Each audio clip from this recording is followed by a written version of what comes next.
J'étais gamin, j'étais, il faut bien l'avouer, surtout un lecteur de Spirou. J'étais presque plus proche du côté un peu sale gamin, hein, un peu Gavroche de Spirou, plutôt que du côté bon élève de Tintin. Mais je lisais les deux, en fait.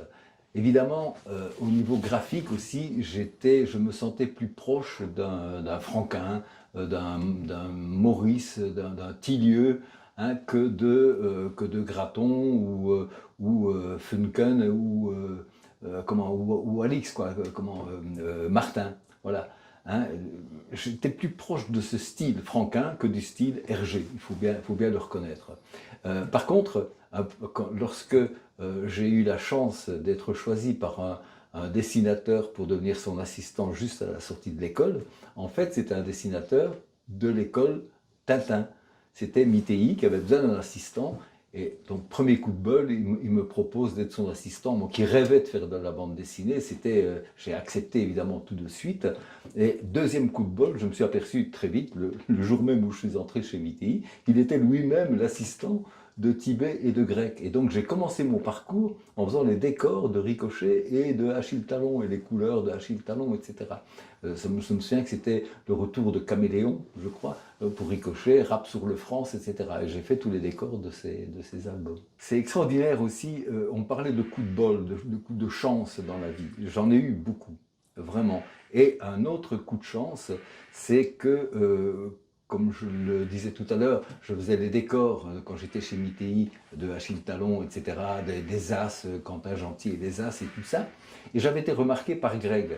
Et donc, j'ai dû faire mon service militaire. À l'époque, on faisait encore le service militaire.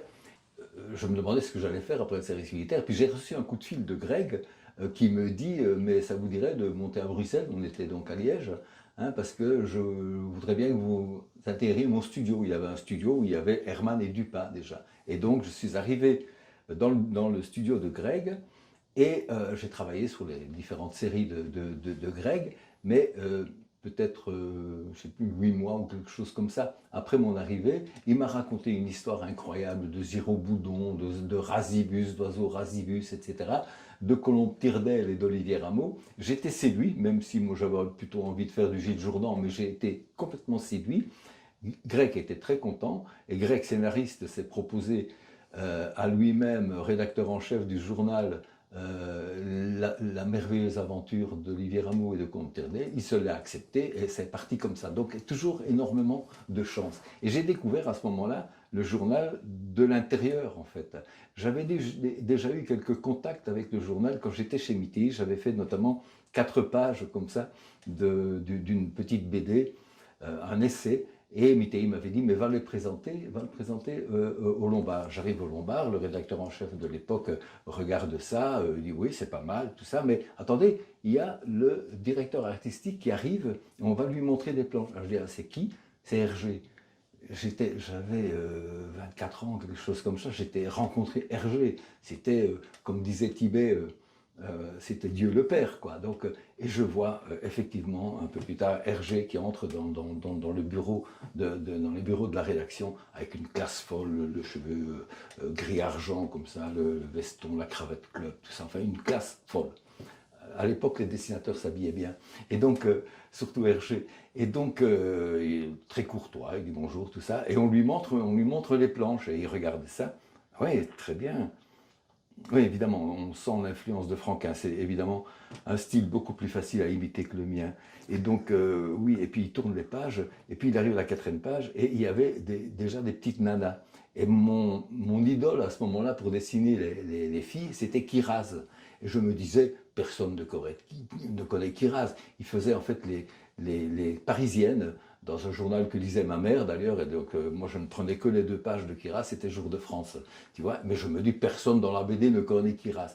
Et Hergé arrive à la 4e page, ah oui, et vos nanas c'est du Kiraz. Il connaît Kiraz, je suis mort, quoi, tu vois, bon, enfin, ça s'est pas arrêté aussi dramatiquement, hein, mais il m'a dit, oui, c'est bien, mais enfin, il faut travailler, etc., puis il met les pages dans un tiroir et il s'en va. Et un peu plus tard, Hergé en avait marre d'être directeur artistique, ça ne l'amusait pas tellement, et donc il quitte ce poste, et Greg devient rédacteur en chef. Et moi, j'étais dans le studio à ce moment-là. Et donc, un jour, je sais pas, moi, j'étais là depuis un mois ou deux, il me dit, tiens, je vais passer 4 pages à vous dans le prochain numéro de Tintin. Je dis, mais quelle page? Et puis il me montre, et c'était les pages que Hergé avait vues et qu'il avait mises de côté. Voilà, ça c'était mon approche du journal. Mais le journal, je me suis rendu compte à ce moment-là que de l'importance du journal. C'était une autre époque.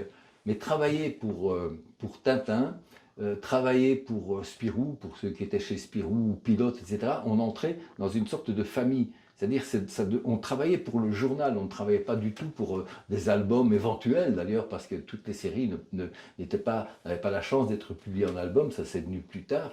On travaillait vraiment avec un esprit de famille. On voulait animer le journal. On était comme des journalistes travaillant pour un journal et on participait à tout ce que les rédacteurs en chef demandaient pour les numéros spéciaux, les numéros de vacances, les numéros de Noël, etc. Donc des travaux, on était certains qui n'allaient pas être publiés en album. On travaillait pour le journal. D'ailleurs, je me rappelle qu'il y avait des gens qui ne connaissaient pas bien le monde de la BD. Ils me disaient, ah bon, tu travailles Tintin, et comment il est Hergé comme patron, etc. Ils pensaient qu'on travaillait pour Hergé en fait. Mais c'était la même chose chez Dupuis. Et il y avait deux familles, comme ça, en tout cas en Belgique, hein, il y avait Pilote aussi, mais des deux familles, non pas chacun de leur côté, parce qu'on avait des tas de copains comme Franquin, comme Tinieu, etc. Et eux, bon, et Tibet qui faisait le lien avec tout ça, parce qu'il connaissait tout le monde, de toute façon, il était ami avec tout le monde. Donc là aussi, comme j'étais ami avec Tibet, ben, ça me facilitait vraiment les échanges avec des gens de chez Dupuis. Mais n'empêche qu'il y avait un gentleman agreement d'ailleurs entre les deux, où c'était pas écrit, mais ils avaient convenu de ne pas se piquer les dessinateurs l'un l'autre. Mais n'empêche que entre nous, surtout dans les festivals, etc., qui commençaient, hein, quand j'ai commencé, il y avait très très peu de festivals de bande dessinée, mais ça a commencé avec Angoulême dans les années 77, un truc comme ça, 75, 77. Et donc là, ça s'est multiplié évidemment. Mais avant, il n'y avait pas tellement. Il y avait Lucca en Italie, qui n'était pas vraiment un festival. Et donc, ça a été une période extraordinaire de ma vie, de contact avec le monde de la BD, avec des dessinateurs, qui ont toujours été tous extraordinairement sympas avec moi. Encore une fois, la chance. Je veux dire, j'avais des contacts, sans parler de l'amitié indéfectible avec Tibet.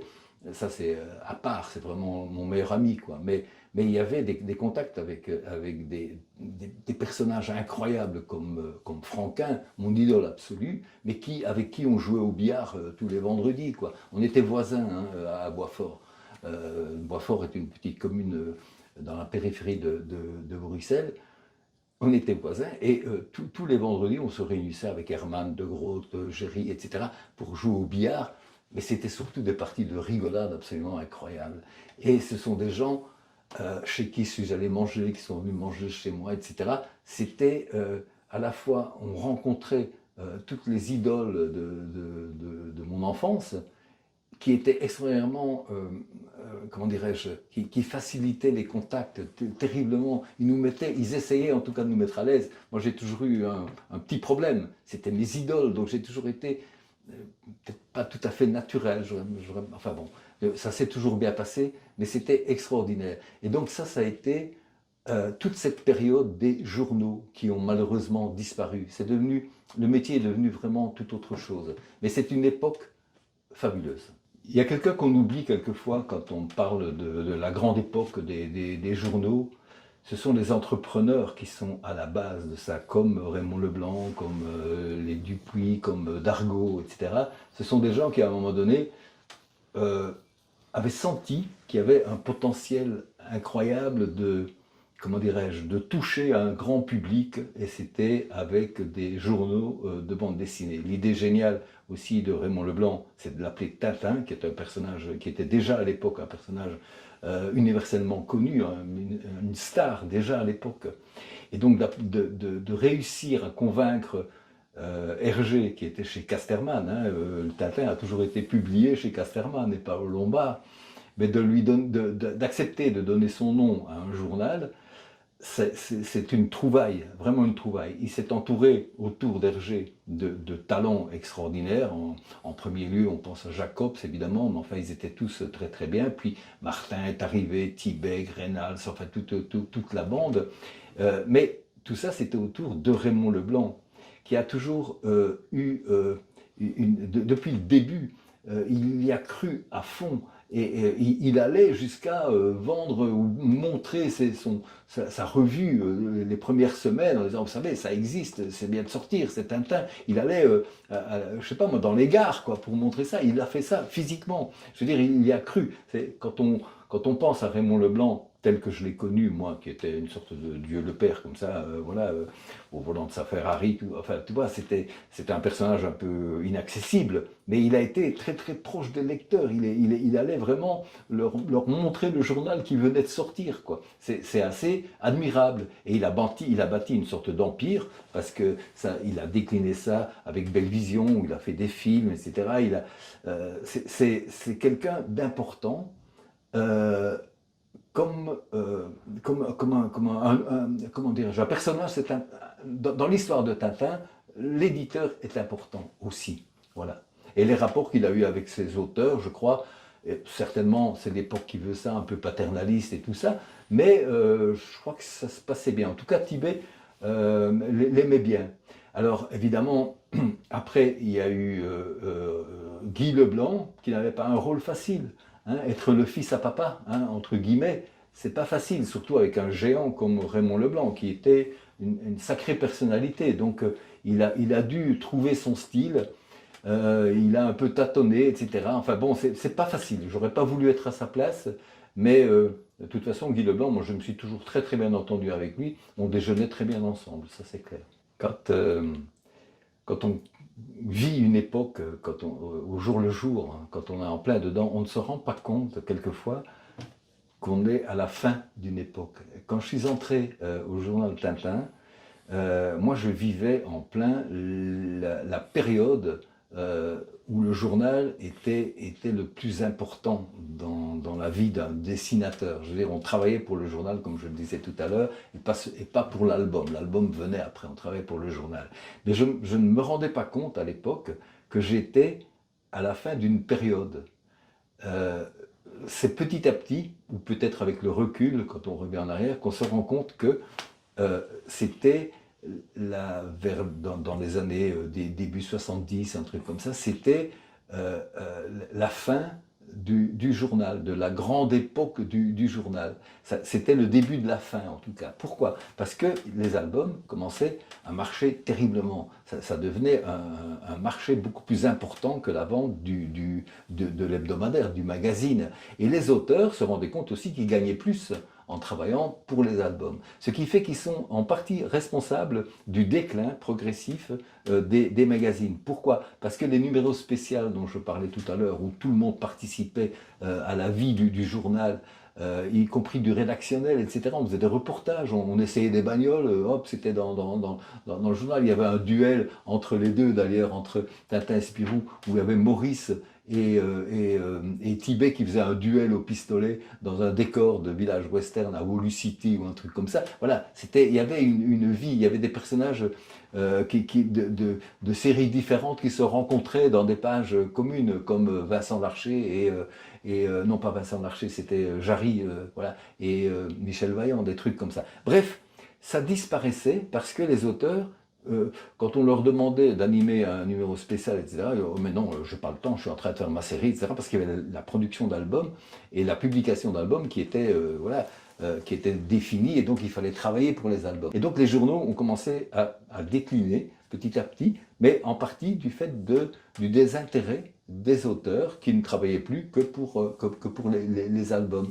Mais on a connu par le passé des révolutions à laquelle j'ai même un peu participé. Par exemple, c'était la loi des séries. On devait créer un personnage, et puis en espérant qu'on allait avoir un deuxième album, un troisième album, etc. C'était la loi de la série. Tous les éditeurs avaient leur série. Et puis un jour, Grec, qui savait que j'avais envie de dessiner autrement que de manière humoristique, savait donc que je voulais faire du réalisme, et il me lisait ça, et il me donne un synopsis hein, d'une histoire très réaliste qui s'appelait Histoire sans héros, d'un certain Jean Van Damme. Et il dit, personne ne le connaît, mais je dis, moi je le connais. En fait, on était voisins à Boisfort, et il m'avait, décidément, à Boisfort, il y avait du beau monde, hein, mais il avait racheté une boîte qui s'appelait Le Beau Luxe, je crois, enfin, des parties dans une boîte de nuit, qui s'appelait Le Beau Luxe, et c'était son chien, Le Beau Luxe, et il m'avait demandé de faire le sigle de cette boîte, donc le logo, à partir de son chien. Donc je le connaissais déjà. Donc quand je vois son scénario, je le lis, je trouve ça formidable comme histoire, vraiment intéressant. Mais cette idée de déjà l'appeler Histoire sans héros, donc c'était bien la preuve qu'on ne voulait pas créer un personnage, une série, mais on voulait raconter une histoire, comme il y en a eu beaucoup dans les airs libres, dans les signés, etc. C'était les auteurs qui avaient envie de raconter une histoire. Et donc Van Damme et moi, on racontait une histoire, point. Et c'était un pari risqué parce que même les éditions Lombard, ils ont vu que ça faisait un succès, hein, dans le journal, mais qu'est-ce qu'on va en faire? C'est pas une série, comment on va le vendre? Et c'est Dargaud qui dit, mais moi je le prends, je vais l'éditer. À ce moment-là, au Lombard, on dit, ah bon, si Dargaud veut le faire, ben non, on va le faire. Tu vois, mais il n'avait pas changé. Je me rappelle qu'il y avait la page de Garde, par exemple, où il y avait le logo qu'ils mettaient sur tous leurs albums. Retrouvez vos héros dans les pages du journal Tintin, tu vois, alors que c'était Histoire sans héros, quoi. Tu vois, c'était un peu comique. Mais en tout cas, c'était déjà, là aussi, une révolution dans la commercialisation, je dirais, de la BD, dans la manière de vendre de la BD. C'était les séries avant. Ça n'existait pas, les collections de one-shot et qui ont été le début aussi d'une BD peut-être plus adulte, avec des thèmes voilà, que Spirou et Fantasio ou Tintin n'abordaient pas. Tintin a abordé beaucoup de thèmes, mais je veux dire, on a cessé de sortir de la BD pour enfants, quoi. Et la BD est devenue plus adulte, et avec des histoires comme ça. Donc, quelque part, très modestement, j'ai un tout petit peu participé à l'évolution de la BD.